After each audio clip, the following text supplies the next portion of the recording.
On a crumbling street corner, an elderly black bicycle repairman lived in quiet solitude, carrying the weight of deep personal loss. One rainy day he came across a skinny, hungry white boy struggling to deliver food after falling off his broken bike. Without saying a word, the man fixed the bike and handed the boy a dry, plain sandwich. 15 years later, as the old man collapsed from illness with nothing left to give, a free ambulance team suddenly appeared, and what happened next will move you to tears. The wind skimmed across the sidewalk like a whisper no one cared to hear. Autumn in the outskirts of this quiet southern town brought with it a tired sun and a layer of dust that clung to everything: the sidewalks, the empty storefronts, and the faded red awning above the corner repair stall. It wasn't much of a shop, more like a patch of stubbornness held together by rusted tools, oil-stained rags, and the resolve of a man who refused to disappear. Tom Miller leaned over a beat-up cruiser bike, his fingers dark with grease, moving slow but sure. He didn't rush, never had. There was something sacred in the rhythm of repair, in taking what the world had nearly thrown away and giving it another day of purpose. The metal creaked like it, too, was tired of being overlooked. Tom tightened the last bolt, stood up, wiped his hands on a rag older than some people's memories, and stretched his aching back. He glanced at the sky. Gray, low-hanging. The kind of sky that promised either rain or nothing at all, depending on how cruel the day felt. Leaves scraped lazily across the pavement. People passed by without looking. They always did.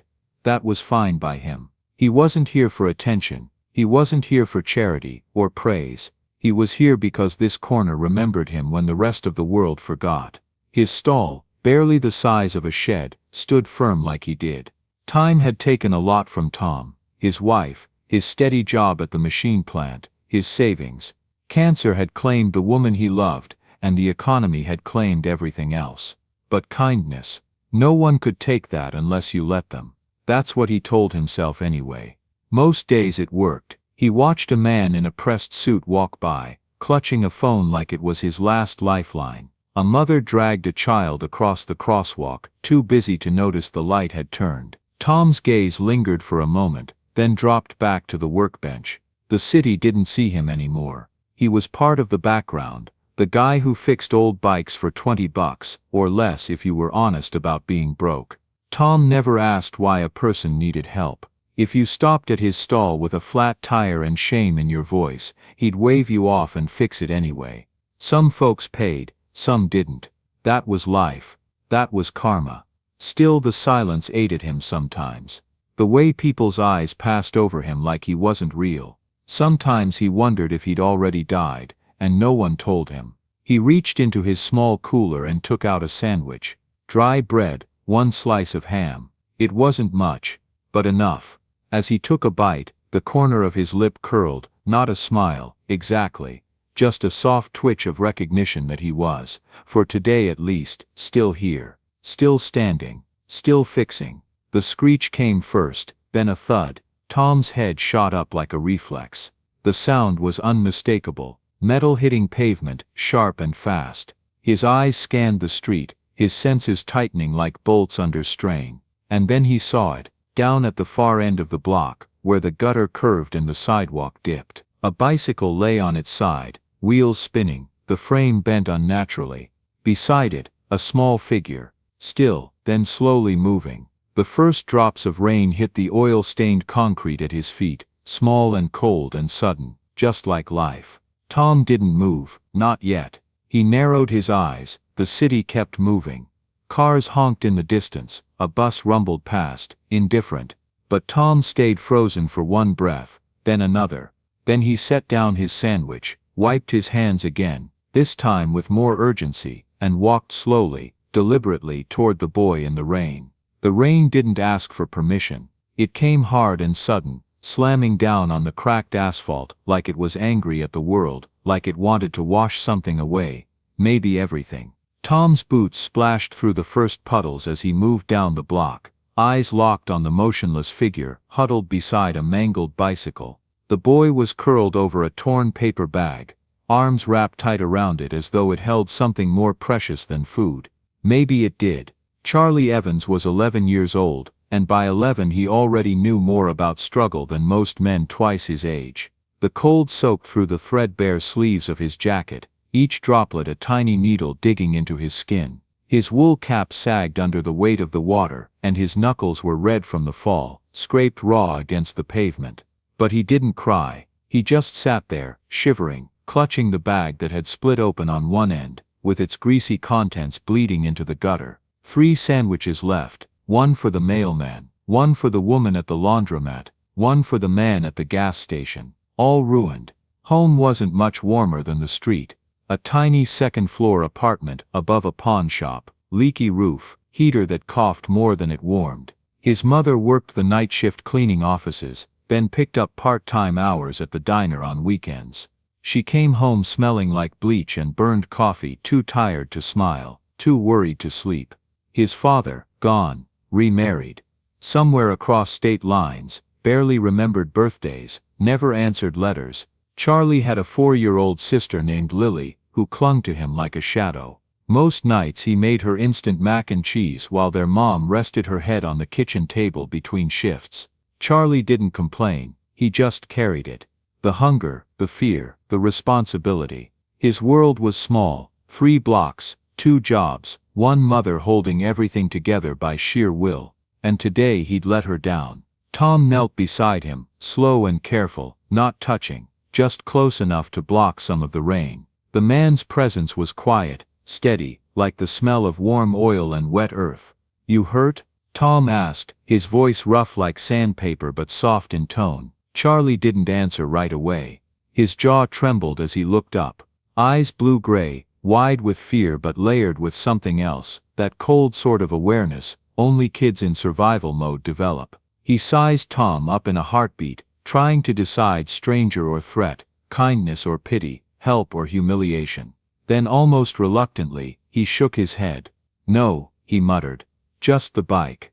Tom followed the boy's gaze to the twisted front wheel. The fork had buckled, chain slipped, handlebars cracked at the grip. Probably a hand-me-down from someone who got it second-hand themselves. It'd take a miracle or a miracle worker to get it rolling again. "Can't make your drop-offs now, huh?" Tom said, already reaching down to assess the frame. The boy blinked at him, surprised. "No," he whispered, voice catching in his throat. "My mom's gonna be real mad.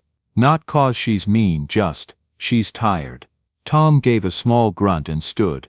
"Bring it," he said, nodding toward the corner. "Got tools under the tarp, we'll see what we can do." Charlie hesitated. His pride wanted to argue, but his empty stomach, his soaked socks, and the weight of a long week broke through first. He picked up the bike, wincing as the chain bit into his palm, and followed.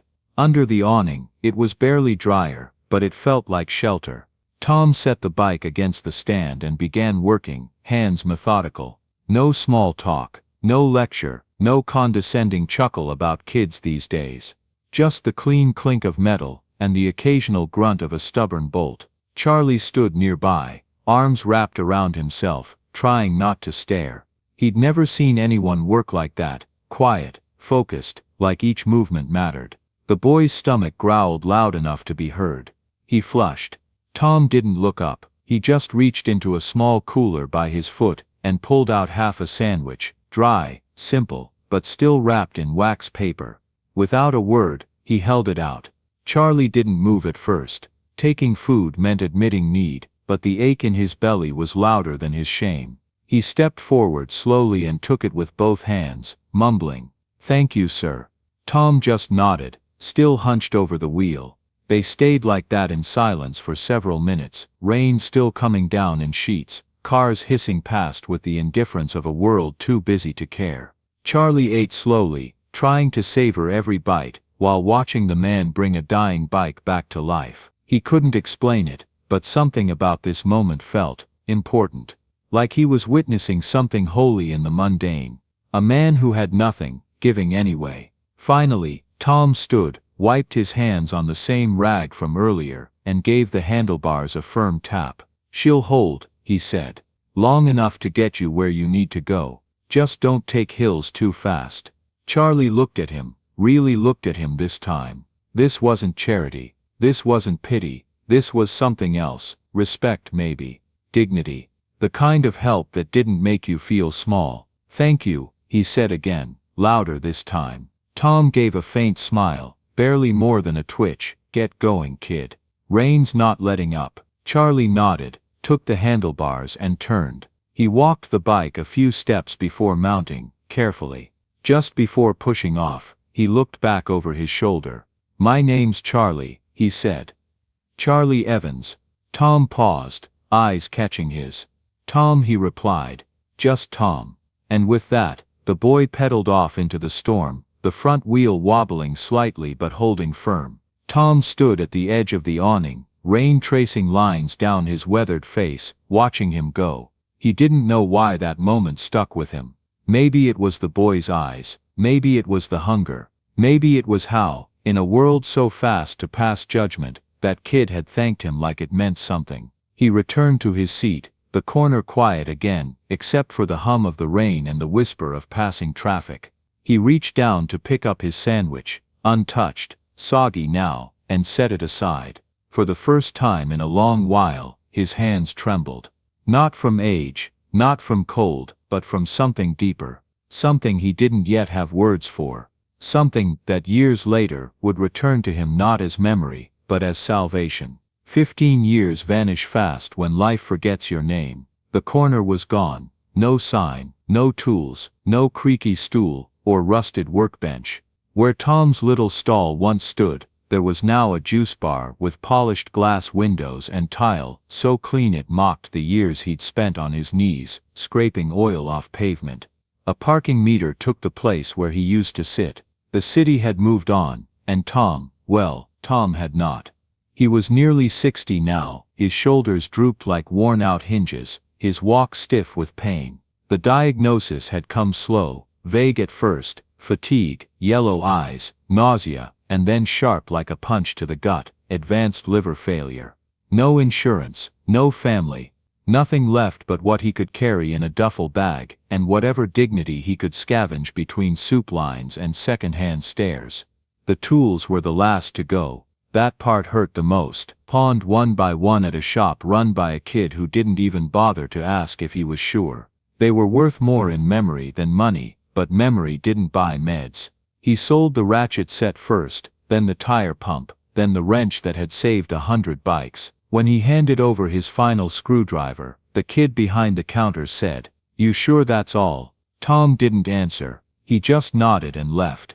He stayed most nights at a church-run shelter 2 blocks from where he once worked. They gave him soup, a cot, and a wall to lean his back against when the coughing kept him up. The other men snored like machines, some cursed in their sleep. One talked to the ceiling in whispers no one understood. Tom didn't judge, he knew better now. That week, the cold came down like a curse, early winter, bitter and sharp, turning breath into ice. He felt it in his bones first, then in his blood. He hadn't eaten that day, maybe 2 days, who knew any more? All he remembered was stumbling out of the shelter for air, sitting against a streetlight near the old church steps. That church used to give sandwiches to the neighborhood kids on Sundays. He remembered that. He remembered one kid in particular. The cough came without warning. It tore through him like glass, deep and ugly, a sound that belonged in an ER, not on a curb. He doubled over, hands clutching his ribs, spit dark and wet falling to the sidewalk. No one stopped. One man looked at him, hesitated, then turned up his collar and walked faster. Tom tried to speak, but the words wouldn't come. His legs slid out beneath him, his breath turned shallow, the world tilted. He slumped over, his back hitting cold brick, the concrete greedy under his spine. Streetlight above him flickered. Somewhere in the distance, a siren screamed, not for him, not yet. He blinked, the sky swam. His lips moved, barely. Help, he tried. It was pitiful, broken. But someone heard. The sound came first, tires slowing, brakes easing into a soft hiss, then boots, not rushed, but precise, steady, purposeful. A flashlight clicked on, not harsh, but warm-toned. Someone crouched beside him, blocking the wind. "You're okay, sir, we've got you," a voice said, young, firm, certain. Tom tried to turn his head, but everything felt far away. He caught the glint of silver and blue, uniform, paramedic, a logo on a jacket sleeve, Phoenix Outreach, free mobile medical response. The man called to someone behind him, vitals low but stable, looks like a bleed, let's roll. The stretcher was already unfolding, blankets laid down, gloves snapped, a soft mask fitted gently over Tom's nose and mouth. He heard another voice, female, maybe mid-30s, say, "You're lucky, we patrol this block every night.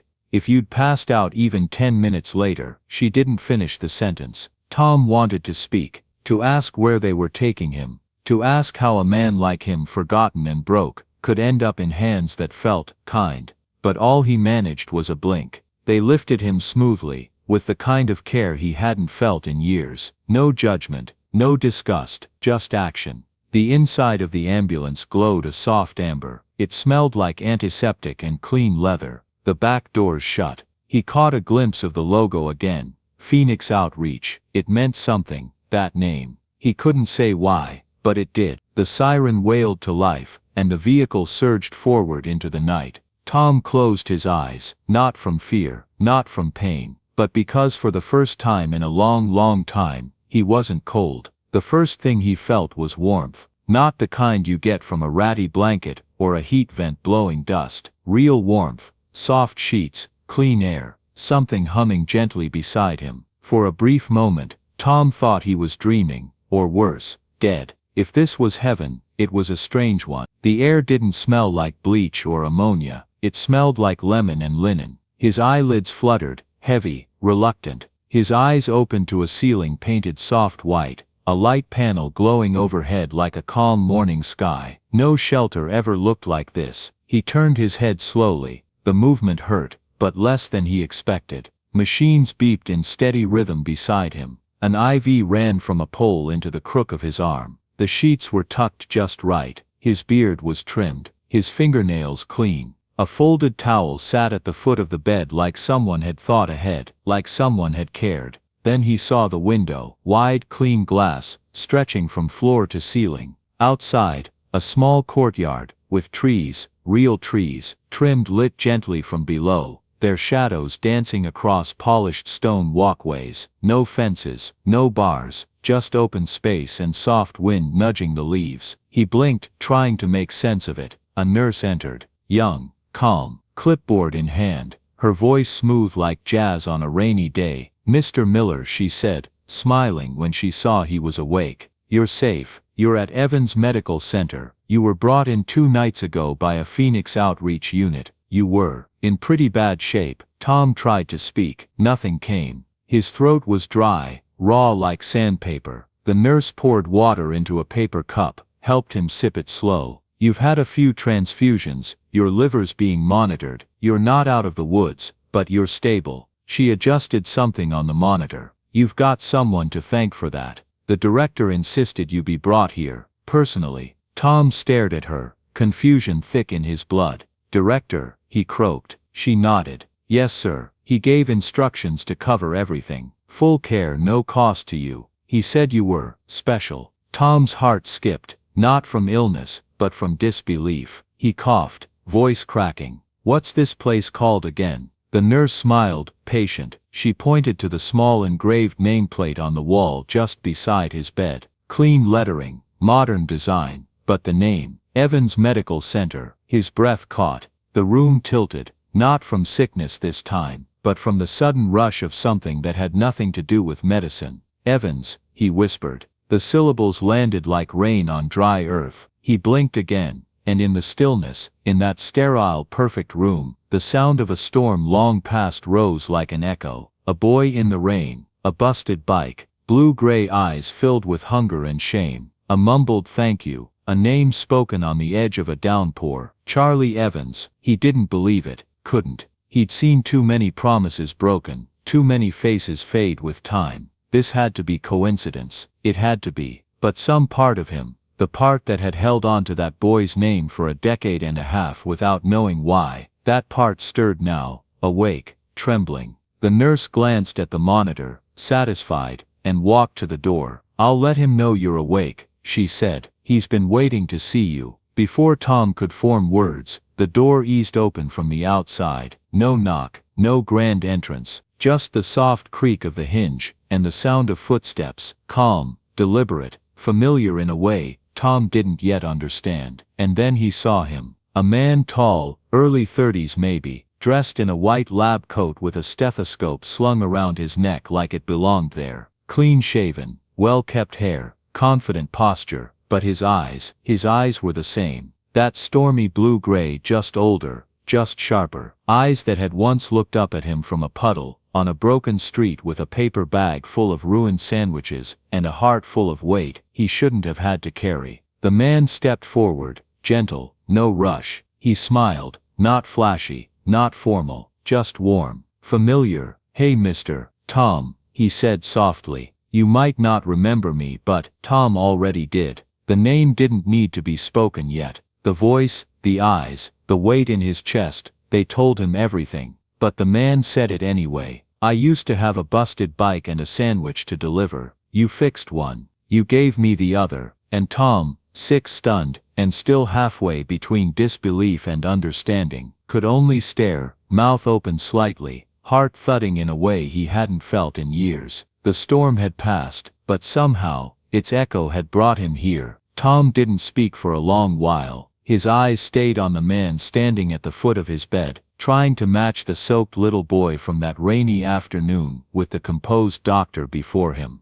It felt impossible. The world didn't work this way. You gave someone a sandwich, fixed their busted bike, and they rode off into a life you'd never be part of. That was the rule. But here Charlie Evans was, real, breathing, grown, not just alive, but flourishing. It wasn't just the white coat or the title that struck Tom. It was the way the man carried himself. Quiet strength, same as before, just taller now. Charlie stepped closer, pulled up a chair, and sat beside the bed, like it was the most natural thing in the world. "You probably have questions," he said, glancing at the monitors, then back at Tom. "I've been waiting a long time to answer them." Tom exhaled slowly. His voice was thin but steady. "Why?" Charlie smiled, but there was a tightness behind it, like emotion pressed just behind his ribs. "Because you changed my life," he said. "That day, you didn't ask me why I was out in the rain. You didn't make me feel ashamed. You just fixed what was broken. And then you gave me something I hadn't had in a long time, dignity." He paused, collecting himself. "I never forgot it. Not the ride home, not the sandwich, not the way you looked at me like I mattered. I told my mom what happened," she cried. "She said it had been years since someone helped us, without expecting anything back." Tom blinked slowly, his hand curling slightly on the blanket, but that was just a moment. A small thing. Charlie's eyes glistened. "No sir, it was the first time I believed people could be good again." He leaned forward. "I worked hard, studied, got scholarships. Medical school was brutal, but I made it. And when I did, when I finally had a seat at the table, I remembered what it felt like to be invisible, to be in need, to be cold and scared and overlooked. So I decided the first thing I'd do with my success was build something that would find the next me out there, or the next you, someone who fell through the cracks, but didn't deserve to stay there." Tom watched him, his chest heavy and light at once, heart thudding in quiet disbelief. Charlie continued. "Phoenix Outreach started as one van, me and 2 med students, driving around at night, helping the unhoused, bandages, water, food, basic treatment. Now we've got 6 full units, rotating through the city every night. Mobile ERs, no judgment, just help." He looked toward the window, where the edge of a white vehicle was visible through the trees. "We named it Phoenix because it's about second chances, rebirth, rising from whatever burned you. And every time I step inside one of those rigs, I remember the day you didn't let me go hungry. That was your fire, and I just kept it burning." Tom swallowed, eyes wet now, not from pain, not from confusion, but from something older, something like grace. "You didn't have to do all that," he murmured. Charlie smiled gently. "I didn't do it for you. I did it because of you." He stood, walked to the wheelchair, waiting quietly near the bed. "But today, I'm here for you." Later they sat side by side in the hospital garden. The sun low and gold across the bricks. Charlie gently pushed Tom's chair forward, stopping beside a trimmed hedge facing the lot. Across the grass, one of the Phoenix Outreach vans stood ready, lights blinking faintly, team loading supplies into the back. The logo, a rising bird in deep orange, gleamed against the white. Tom watched in silence, lips trembling just slightly. "That's yours?" he asked. Charlie nodded. "That's ours." Tom chuckled, a rasp of air and warmth. "Never thought I'd end up here. I was ready to go, figured no one would notice." Charlie placed a hand on his shoulder. "You didn't go. You stayed long enough for life to catch up to your kindness." Tom didn't answer. He just stared ahead, at the van rolling out of the lot, and into the world. For the first time in years, he didn't feel forgotten. He felt, returned to, restored. Charlie leaned closer, voice low. "I'm not paying you back, Mr. Tom. That's not what this is. I'm just passing it on, like you did." Tom nodded, tears running silently down his cheeks, warm and welcome. Charlie and Tom, side by side, old hands and young hands folded together on the armrest of a wheelchair, both looking forward. Kindness doesn't disappear. It travels, it returns. One small act, given with heart, can take a lifetime to come full circle, but it always does. Join us to share meaningful stories by hitting the like and subscribe buttons. Don't forget to turn on the notification bell to start your day with profound lessons and heartfelt empathy.